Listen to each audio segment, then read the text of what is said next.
in the village of Araba. At night, the wind howls through the trees. A small hut stands at the edge of the village, dimly lit by a flickering lamp. Niyi, a struggling farmer with calloused hands and tired eyes, sits at a wooden table, counting the last of his cowries. His wife, BMP, watches with concern. Bimp. Softly, Niyi, we barely have enough for the market. The rains have not come, and our harvest is dying. Niyi grits teeth, slams fist on the table. I am tired of this suffering, Bimp. I work harder than any man in Araba, yet the gods mock me with misfortune. Bimp. Maybe we should pray. Niyi interrupts, bitterly, pray. Have the gods answered us before? Niyi stands abruptly, shoving the cowries into his pocket. He grabs his staff and storms out into the night. The crossroads. A dark, eerie path. The moon is hidden behind thick clouds. A lone baobab tree stands tall, its roots twisting like snakes. Niyi arrives at the crossroads, panting. He looks around nervously. Niyi. Esu, trickster of the crossroads, if you truly hold power, hear me now.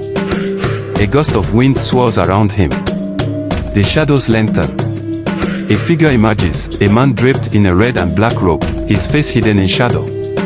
Esu. Esu. Chuckles, you called, Niyi. What do you seek? Niyi. Kneeling, wealth. Prosperity. Power. I want a life where I never have to beg the gods for rain again. Esu. Amused, a bold request. But tell me, Niyi, are you willing to pay the price? Niyi. Desperate, without hesitation, anything. Esu grins and extends a small, intricately carved calabash. Esu. Drink. And all you desire shall be yours. Niyi takes the calabash, his hands shaking. He hesitates, then gulps it down. As he drinks, his body shudders. His eyes turn red for a brief moment. Esu. Smirking, enjoy your fortune, Niyi, but remember, not all gifts are blessings. Esu vanishes into the wind. The golden harvest. In the morning, the village is in chaos. Niyi's once barren farm is now overflowing with golden yams and millet. Villagers whisper as they stare in disbelief. Villager 1, Ayamide. This is impossible. The drought killed everyone's crops but his. Villager 2, Olayemi. Maybe the gods have finally smiled upon Niyi. Niyi, now dressed in fine embroidered robes, stands tall. He hands out food generously, his once calloused hands adorned with gold rings. Niyi. No more hunger. No more suffering. Come, my people, eat to your heart's content. The villagers cheer, hailing him as a savior. The curse unfolds. At night, Niyi sits in his lavish hut, surrounded by gold, yet his eyes dart around uneasily. A whisper snakes through the room. Whisper, Esu's voice. Niyi, are you enjoying your fortune? Niyi shudders, looking around, but sees nothing. Niyi. Muttering, it's just my imagination. Suddenly, a loud wail echoes from outside. Niyi rushes out. A villager is on the ground, convulsing. Villager 3, Latjay. Gasping, the food, something is wrong with the food.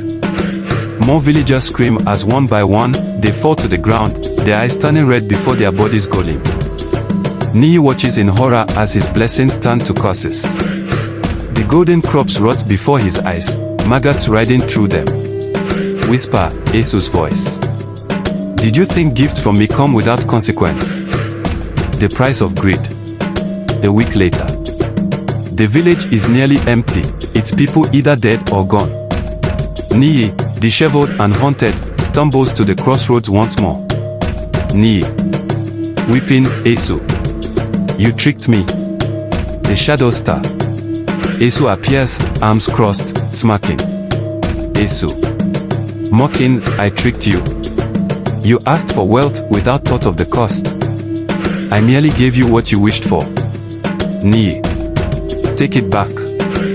I don't want it anymore. Esu chuckles darkly and shakes his head. Esu. What is given cannot be undone, Niyi. Your greed has sealed your fate. Niyi collapses, sobbing. He looks down at his hands, they are withered, aging rapidly. Niyi whispers in horror, no. As the wind howls, Niyi lets out one final scream before his body crumbles into dust, carried away by the night breeze. Esu. Softly, watching the dust drift away, not all gifts are blessings.